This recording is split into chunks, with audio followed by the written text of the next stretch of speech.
You ready? You know. The dog.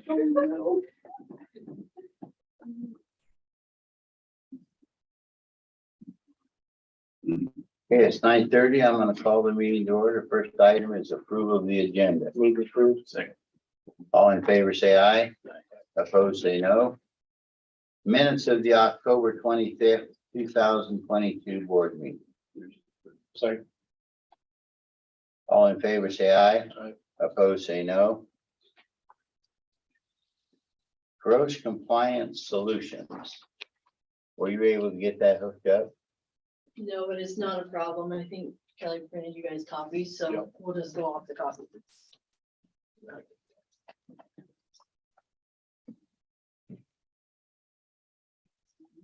I can figure out the elevator. Couldn't get it to work.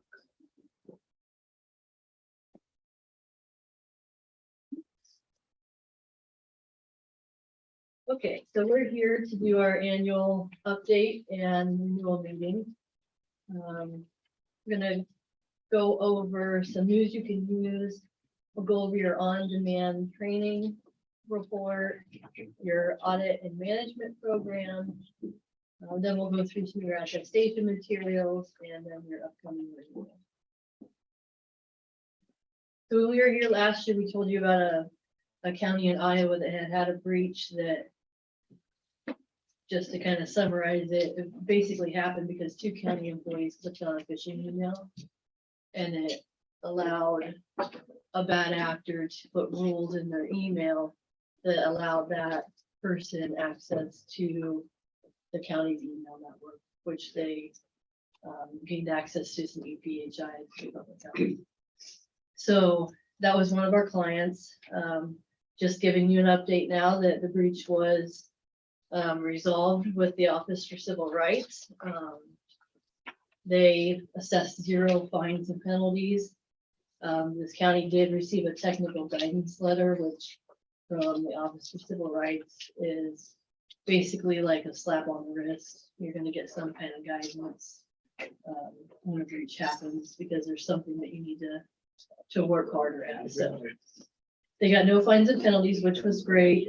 They are put on the watch list for the next 6 months, which is also normal. So if they have another breach, then the fines and penalties could be heftier, harsher, because they've had one breach. So they're just watching them for 6 months following the date of the resolution agreement. So it was a good outcome.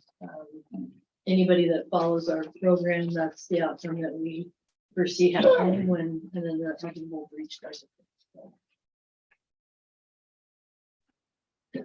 On to your on-demand training, you guys do have access to the training report that anybody that has the link that's in the presentation, and I can email it to anybody, can see real-time progress on who's completed reports, who has, or trainings, who hasn't completed their trainings, that information.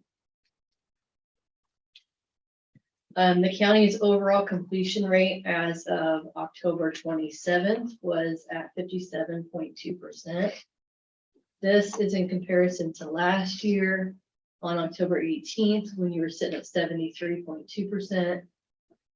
We like to see the completion rate above 80% because we believe at that rate or above, we can successfully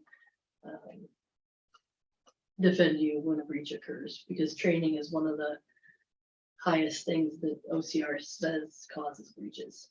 So we want to see that completion rate up there. And so does Office for Civil Rights.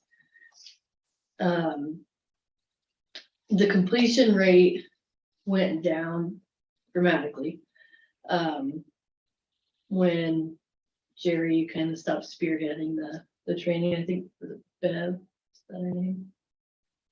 Betty. That was helping you. Betty. Betty, that was helping. So just that spearheading, just the, somebody sending out reminders outside of just the reminders that people get from our system, was doing really well for you guys, because sitting at 73.2%, or close to the 80, we were still pushing hard to get it, but we have seen a dramatic drop.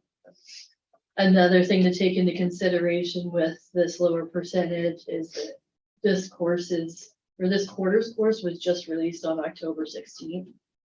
So only 30 people have completed it. So that of course then drops the completion rate. But without that newest course, you would be sitting at 65.4%.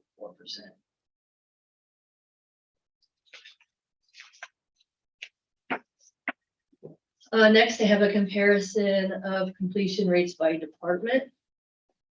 I was gonna go through them all, but you can see that all the departments except for 3 dropped from last year to this year. Some of them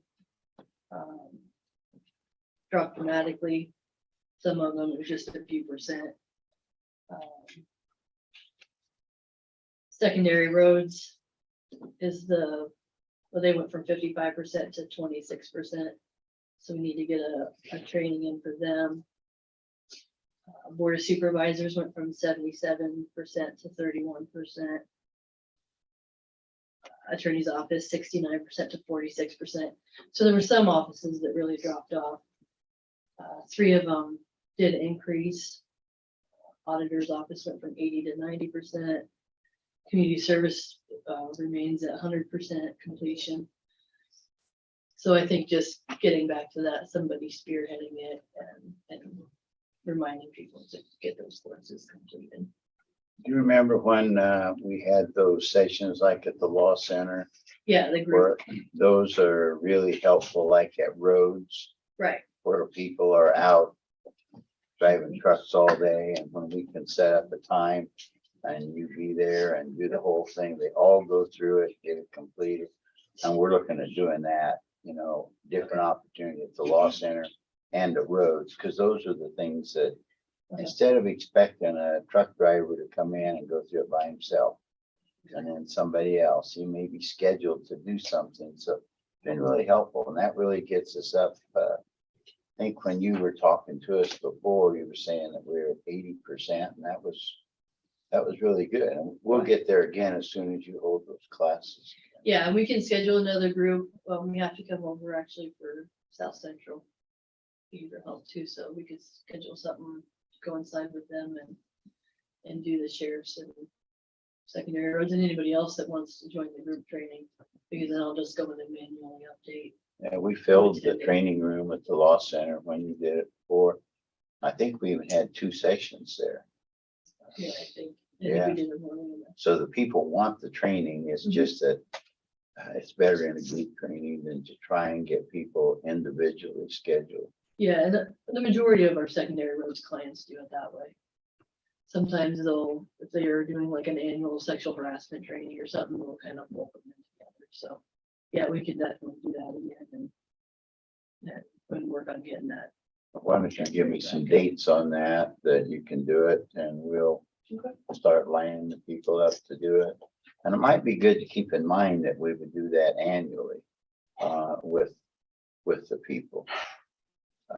We don't provide the training, you do, so we just got to schedule you to do it. Well, that's what we do with South Central, you know, down the street here. So we come in once a year and do training for them. Everybody, same thing, everybody from all the different counties come in and get it done. We can do the same thing with secondary roads. And it'd be helpful to schedule it all on the same day, but if not, come in twice and do it. Why don't you let me know what the options are on the days, and all our department heads they're all willing to participate in that. We're just kind of at your mercy to say, okay, we'll do it then. Yeah, as Steph said, the number one way you're probably gonna end up getting fined or have penalties assessed when you have a breach is inadequate training. So we want to make sure that we get that up. And also the guarantee we give is based on compliance, and for us, the minimum is 80%. So we want to get to that number.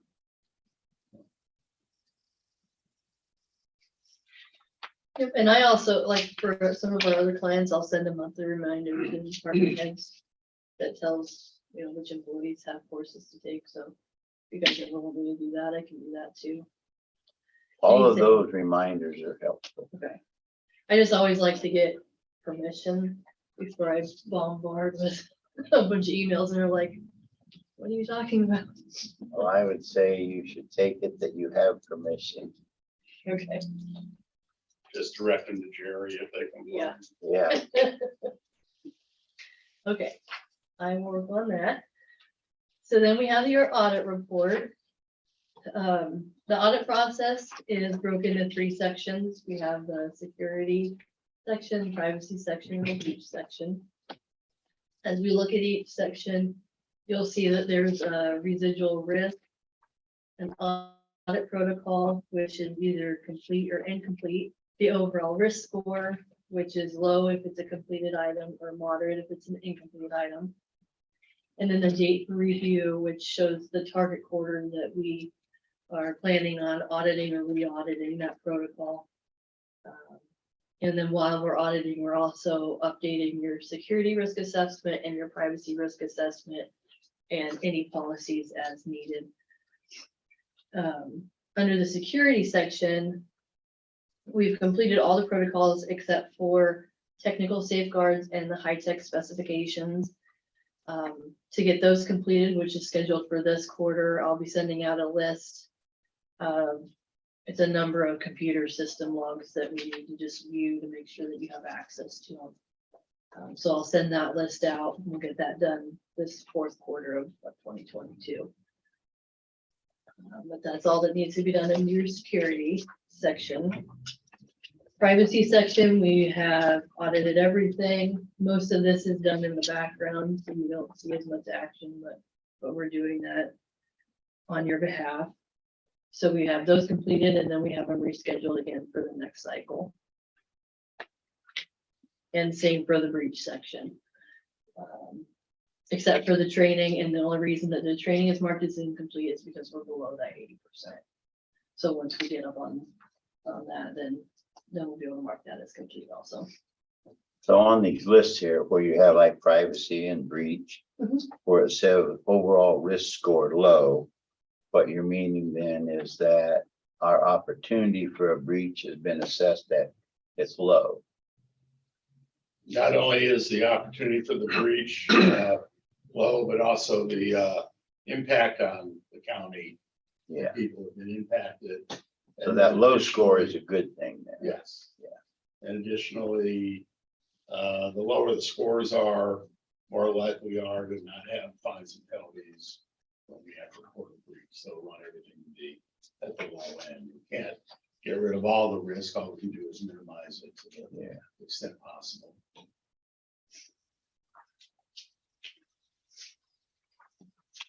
Okay, your attestation materials, I think these are gonna be at the back of your packet.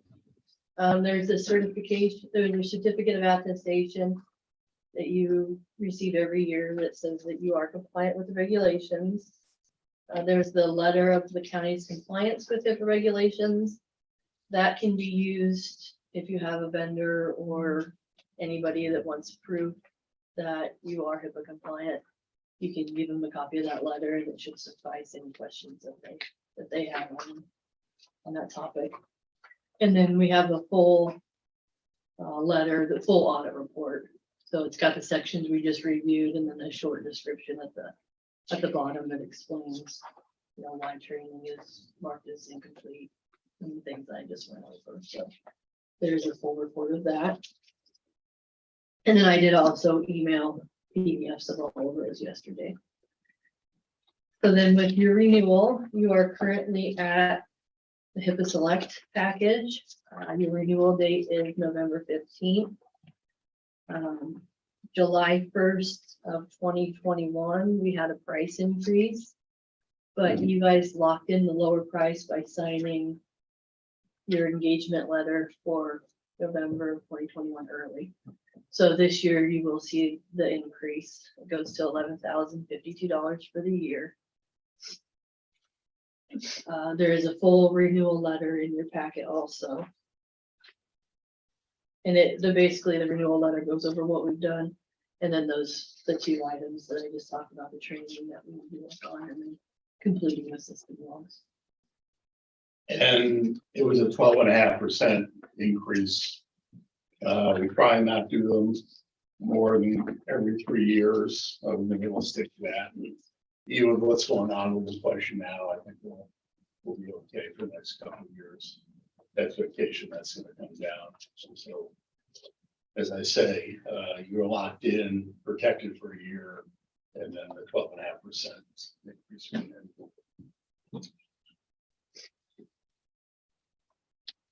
Any questions on the renewal? Right. Okay, then we just, a reminder, we have the live chat tool, support tool on our website. So anybody that, where I see clients do it, usually when they forget their password or username in the training system, you can just jump on there, live chat with me and I can help them through it, or email and phone calls like always, but that is available. We are now resellers of Nova for cybersecurity training program. I included a quote for that for you guys. If you're interested, it would be a contract add-on. I don't know, do you know much about Nova or what it is? I don't. Okay, it's the premier cybersecurity company in the US. We send out phishing emails. So, and they can be from low intensity to, very sophisticated. And we send them out to all the employees on a quarterly basis. And then we get a report seeing who maybe opened the email, who clicked on the email, who opened an attachment. And then after they do that, they receive training on what they should have noticed.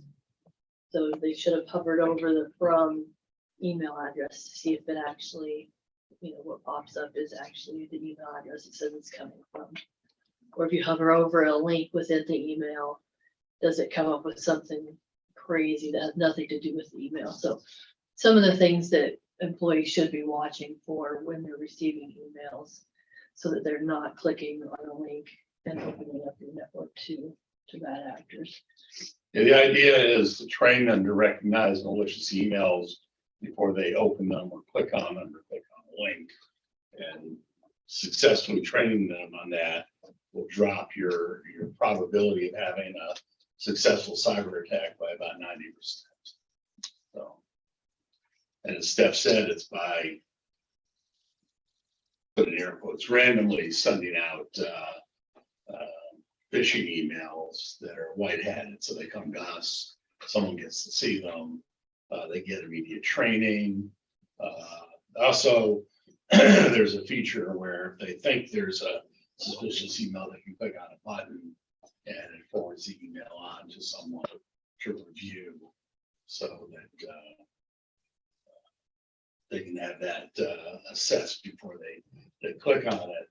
And all those statistics are also tracked. So the idea is to get real-time training and statistics on who is being caught by malicious emails and malicious links. The way we price it out, I don't know if you're gonna get to that stuff. Just go. So we price it as if you went to Novi for yourself. We get a discount because we have thousands of seat licenses as opposed to the small number that you typically purchase. So we make our money on the difference between the retail price and what we pay. And then we add a nominal management charge on top of that, so that you don't have to manage it. Everything gets managed on your behalf. So.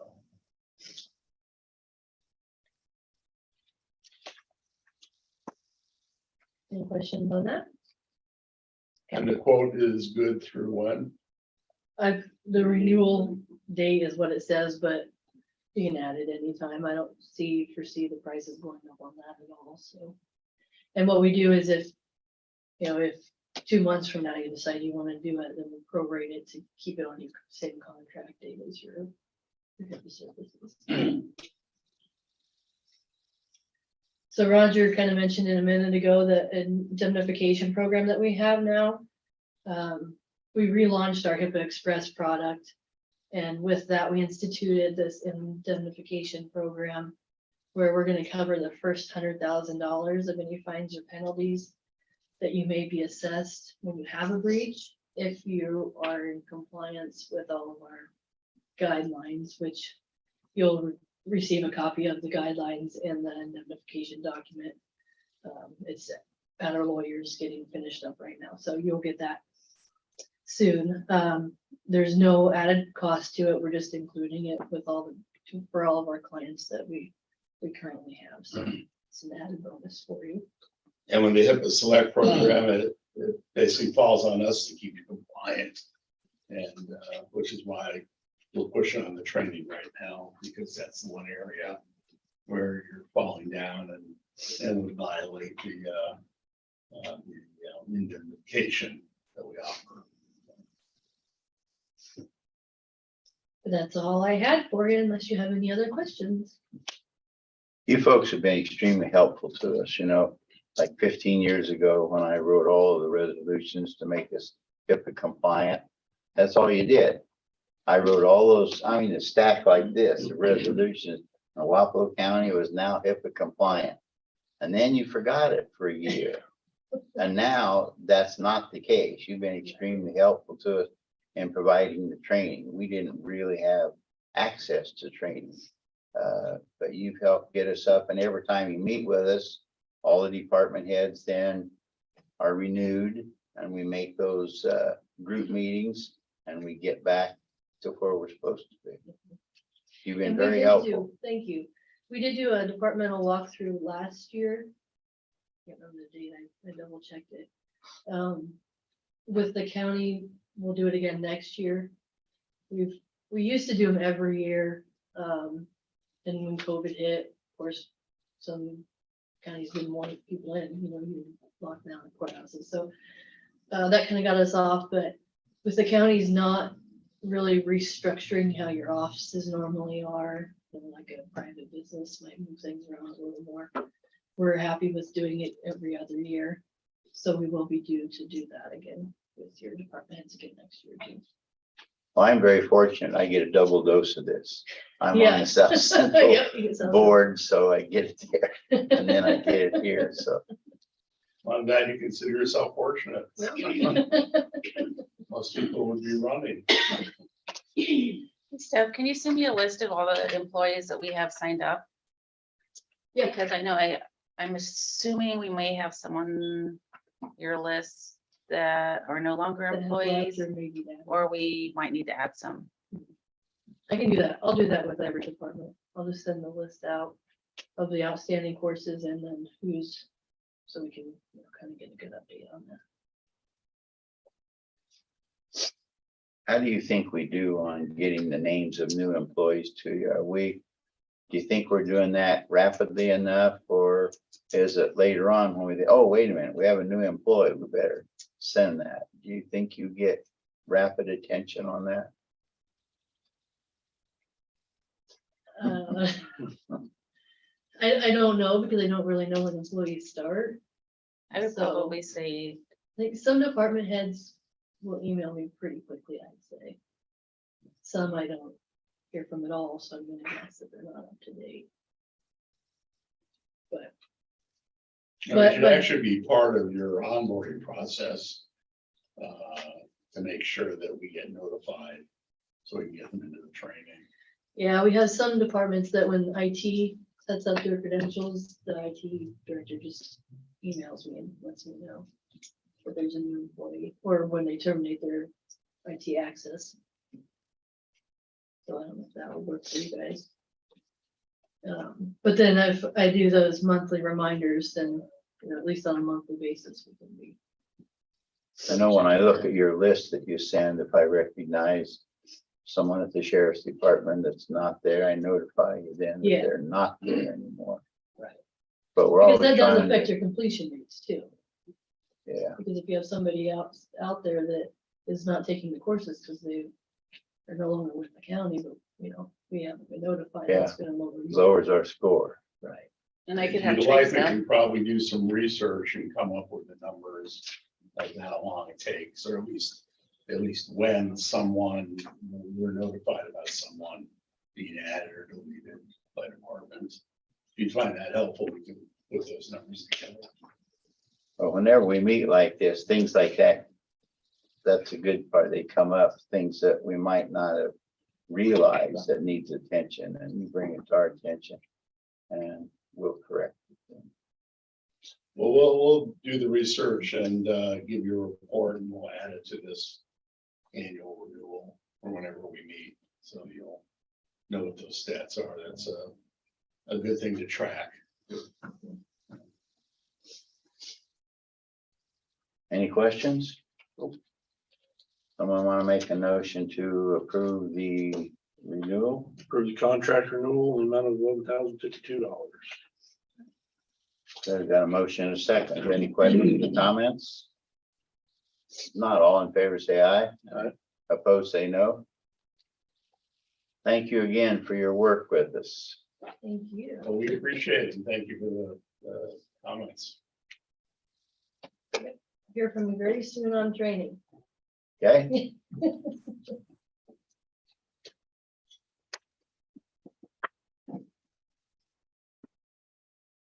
Jeff's here. He's on that. Next item, set date for public hearing to close and vacate County Road 185th Avenue. Good morning, guys. Sorry I could not be there in person.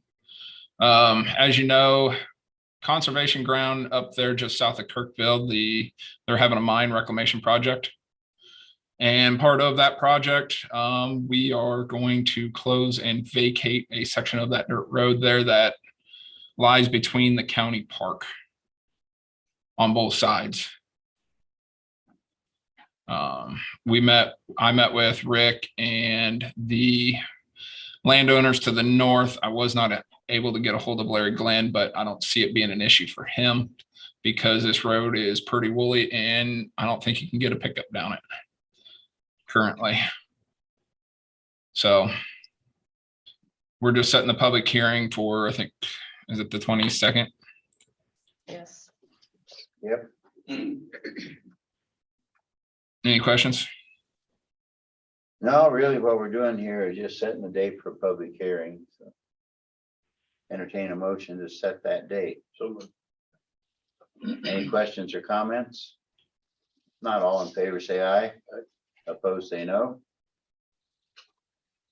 Proposal to replace the rooftop units at the Wapello building, Hyman person. This is just when they were doing their fall check, that there was some that needed repaired. So there's 3 of them at $2,650 each, How much was that? 2,000. $650. And that's to replace the heat exchangers, right? Yep. I'd entertain a motion. Move to approve. We have a motion and a second. Any questions or comments? If not, all in favor, say aye. Aye. Opposed, say no. Tax suspension under Iowa Code Section 427.8. Move to approve. All in favor, say aye. Aye. Opposed, say no. Proposal to replace carpet at the DHS office. So, well, just hold on a second. So I had gotten proposals. I got new ones from Richwell and Dixon's. I tried to get a new one from Floor to Ceiling, but I didn't get anything. So I don't know if their price still stands at from January, because the others had went up a little bit. My recommendation would be with Richwell Carpet, just because they have in their quote that they will move the desks, file cabinets and stuff to put the new carpet down, where the others don't do that. And that was a big concern when we all toured that building, all of that stuff that has to be moved, put the carpet down.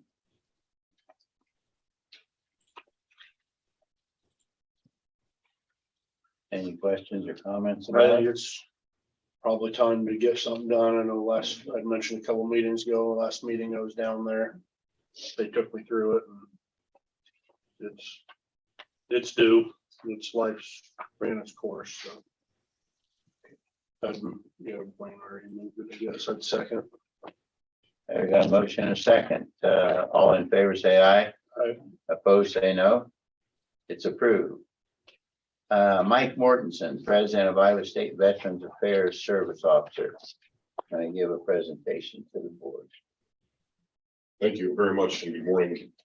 First off, I want to thank the Wapello County Commission of Veterans Affairs for the invitation to come out and speak with you guys today. And I also want to thank Board of Supervisors for having me as well this morning. I just want to take a few minutes of your time to discuss some very important things that has come down.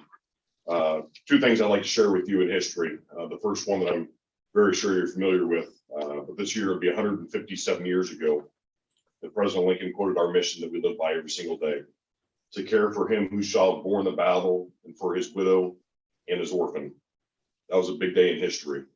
And now I'm happy to report the second big piece in history that occurred on August 10th of this year, when the PACT Act was signed, which is the largest toxic exposure veterans bill that has ever been passed through Washington. The Sergeant First Class Heath Robinson, honoring our promise to address comprehensive toxics, or the PACT Act, expands healthcare benefits to millions of veterans of all eras, including future generations who come into contact with toxic material while serving in uniform. The bill, as I said, is one of the largest that's come through DC. Is anticipated to address medical conditions for an estimated 3.5 million veterans exposed to burn pits. It also increases medical coverage for our warfighters from only 5 years of treatment to 10 years of treatment. One of the greatest things in the bill affects our Vietnam veterans, who for over 50 years have been neglected on numerous levels. Newly decided diagnoses that have been years denied by the federal government have now been approved. And although for many of our Vietnam veterans, including my father, who I laid to rest last Monday, this comes too late, we now have an obligation to their spouses to serve them as well. I told everybody and shared with everyone this piece of history. It's an honor to be serving as a county veteran service officer at this time, because we are now blessed to have an opportunity to not repeat history of how we cared for our Vietnam veterans in the past and to usher in a new era of executing Lincoln's promise. As I'm sure you've all seen, if you've got a radio or a phone, the Camp Lejeune Justice Act has been advertised pretty effectively. That also was included in the PACT Act. Again, it's great that the federal government is addressing these issues, but also has put a significant impact on the workload of our county veteran service officers with no federal funding. The CVSO Act that would have allocated $250 million in the next 5 years directly to counties was removed from the PACT Act before it was passed, shifting the workload and the financial obligation to our local counties to support our veterans. With these massive changes in VA law and healthcare, county veteran service officers are now more than ever the community connection to the veteran, as well as the frontline advocate for them to reach services and benefits that they have earned. With all that breaking news in history, I'd like to share with you some great news from Wapello County. I obviously overlook all 99 counties and where they're doing it and how they're providing services to veterans, and great news out of Wapello County. In the last 2 years, reported through the GDX, which is the VA's report for expenditures for VA funds, veterans benefits paid into Wapello County in the previous year, $20,569,000 directly to veterans and surviving spouses right here in Wapello County. With the recent changes, the Wapello County Commission of Veterans Affairs, as well as the support through the Board of Supervisors, the amount of benefits that we track has increased over 3 million to $23,659,000. That is an amazing increase and shows the dedication and willingness to serve. Community outreach events such as partnerships with the Food Bank of Iowa highlight one of the great ways this county is reaching out to the veteran community and being an advocate for them. Rural Iowa has been named through numerous agencies as a top contender for veterans to locate to after active duty. And with our exit from one of the longest wars in our history, Iowa needs to be prepared to provide services to these men and women who have served, as well as their families. It's an honor for me to serve in the position that I have. I've traveled all 99 counties, and I'm happy to assist Board of Supervisors and Commissions of Veterans Affairs. As the workload is nearly doubled for most counties, it brings in a lot of new challenges and discussions. And most times I travel to counties with issues, budget issues, training issues, you name it. But I'm happy to say that I'm here today not to address any issues, but to thank you for being a leader in the state of Iowa and showing an example with the rest of the state that when you invest into services to our veterans, return back into your communities tenfold. I want to thank the Wapello County Veterans Commission for their service. We've had constant communication. They've reached out for guidance. They've come continuously to education to learn more about how we can better serve our veteran population. And I want to thank the Wapello County Board of Supervisors as well for your support for the County Veterans Affairs Office. Your investment into that office speaks greatly of how you support the veterans of this county, as well as the veterans that live in your community. And I'd like to give you the opportunity to ask anything of me if you have any questions or concerns that I can address. No, I think I think, and I don't know how much of it was done in the past, but I know our previous director, we'd get emails fairly regular of wins for veterans in Wapello County. One of those was my father-in-law, actually, and back payments and Vietnam veteran, 66, 67, and so speaking on, I'm sorry to hear about your father. 2 weeks ago, a good friend of ours, Vietnam veteran, laid to rest 2 weeks ago on Thursday, I believe. Another really good friend was over there a couple of years and is facing a lot of these medical issues, and as he said, it's the crap that was dumped on him at that time. So I think it's something we're all really aware of, and I think something as far as our board with us setting up here, I do feel we've always been try to do what's best for the veterans, and have always been active in the VFWs, American Legions. Don, I've worked with you when we done the veterans mills at the Elks, and I think we ended up over a few years putting about $5,000 into that account, just honoring veterans on Veterans Day. And Wayne's work along with you guys on the veteran box program that you brought up was brought up to us from the food bank in a meeting with them at one point, and you guys running with that. So I do think that it's something that when I'll be the MC again this year at the Veterans Day thing. That's something I say every year with it is we need some younger people in there kind of taking the reins at those organizations, because we've lost the VFW as far as a physical location. And in the next week or two, the ladies out selling the poppies and the things like that where they're in their 70s and 80s, and I don't know as if they were around as much last year with the stuff. So, and I say that to the media outlets or whoever, that anyone interested in this next generation, and say coming out of a longer war, to go to a place where they're understood and can be with people that that know their struggles and things of that nature, and to help and to volunteer to give back to other veterans, and I think helping them out as well. I'd definitely reach out to them to get involved with organizations like the VFW, American Legion. So thank you guys for all you do. Thank you for bringing that up. And it's another great talking point as well too, that we are losing our service organizations. Yeah. Just a few years ago, military, where the Purple Heart dissolved. They're no longer a recognized service organization because of membership and those types of things. And you touched on it as well too. We had really, really good engagement with our elder veterans as part of a community on that. And we went with a pretty significant break before a large conflict. And we do have definitely a younger veteran population now that really take different types of needs. What's unfortunate is a lot of those veterans could have been engaged in the VA and benefits. But again, 50 years later, we're just now addressing Vietnam veterans. That's a disgrace. So we do now have an opportunity to re-engage our veteran population and really serve them the way it should have been done in the first place. Appreciate your thoughts. Sometimes the public's not aware because we don't really publicize what we're doing, but assistance to veterans is a continually evolving situation. What worked 25 years ago when I first started, we can improve. When I first started, we helped the veteran once. So you needed utility bill paid, we helped you once that year. The board reviewed at that time that, the economy's not that good. Maybe they need more help.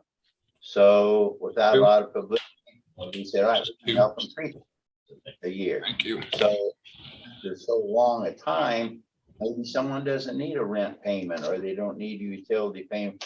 They need something else. So now it's created more or less a pool there that a veteran can draw from that nobody thought when I first started, this was a good idea, but we evolved into that. And people might look that we budget less for prescriptions. It's not because we're gonna pay less, but there's other opportunities for veterans to get prescription. So we can take that money from the prescription line and we can put it somewhere else. And we've tried like where we have the VSO there, and the last PSO determined that they needed some part-time assistance. So we tried that. So I think this board here and each board I work with is open to suggestions. There's nothing magic about what we're doing today to say, hey, we've got it all solved now, because that's not the case. Something's going to come up tomorrow, like when you said waiting 50 years. I'm sure during this time there have been other people who tried to get those changes instituted. Finally, it happened. So it's something that, you know, we got to continue to be involved in. We got to continually review it. And there might be something they say, all right, we got to do this. And maybe that's only good for that day. We're looking at the long run. We got a lot of veterans here who don't ask for help. Some of them don't ask for help because they think I shouldn't be asking. They should, you know, they deserve it. So I just would say it's a continually evolving situation that this board, and I don't know if it's fortunate or unfortunate, but I meet with Don on a regular basis. So, and to talk on your point, I appreciate your thoughts as well too. Our offices originally started as soldier and sailor relief. That's what the name of the offices were. And what it was meant to do was take care of injured military as well as spouses that maybe had lost their significant other in combat. It was really nothing but monetary looking to help. And I will tell you, in the last 5 to 10 years, I've seen a significant decrease in counties' budgets throughout the entire state. In fact, throughout the country, of monies being used to help financially support living. And the reason why is because benefits have opened up, training has increased. We're getting continuously better educated service officers. So what we're doing is we're tapping into federal dollars that have already been allocated as a benefit, right? And so then the need for that assistance to help pay for rent is no longer there. We've increased their income through federal benefits that have already been assigned to them. And so it's really been a blessing to be able to watch counties say, hey, we have this money we used to pay rent or utilities with, and what can we now do this to now serve our community, our veterans in another way? Or if situations do arise and you do have that pool there to help them out. But we really have seen a significant change of counties using their own funds and really shifting over, hold on, there are benefits set aside by the federal government. Let's get them lined up with those benefits that are already set there for them. And that's been a great positive shift that we've seen.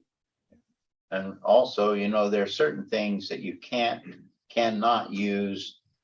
A veteran has a particular need and you can't use those our funds for that. So what we've done is we created an account. It's called donated funds. Now that's nothing scientific about that. That's what it is. What's that allow us to do? Pay for things for veterans that we can't pay for out of our money. What if a veteran didn't need a ramp 20 years ago, now he needs a ramp? We have access now to funding to do those things. So we got to keep in mind that the needs of today may not be the needs tomorrow. They may be different. That veteran who has no trouble getting in his house today, paying his bills, situation may change, and we have to continually evolve to the needs of the veterans. Any questions or comments? Thanks for coming down. Thank you for this. We all need a reminder on these things. I don't care how good a job we think we're doing. We need a reminder that there are other opportunities that we can help. Absolutely. Been a pleasure coming down. And like I was sharing this morning, when I come into town, I see the honoring the service members up on the post there, to the changes down there at the Wapello County County Veterans Affairs Office. I noticed as soon as I walked in how welcoming it was. The financial impact that's already been made on this county through the work that you guys are doing is noticeable, and that's what brings me down here again and again. And I'll let you keep talking to him every day. I'll do it the once a month. So thank you again for your time. Well, thank you. Any other business to come before the board?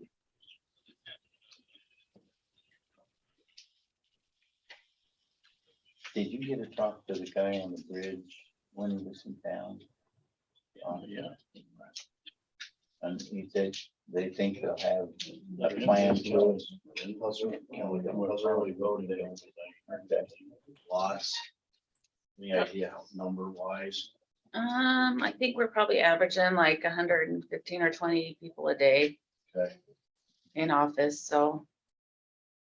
I feel like that's up from what we've had in the past in a midterm election. Okay, I'd entertain a motion to adjourn. So moved. Second. All in favor, say aye.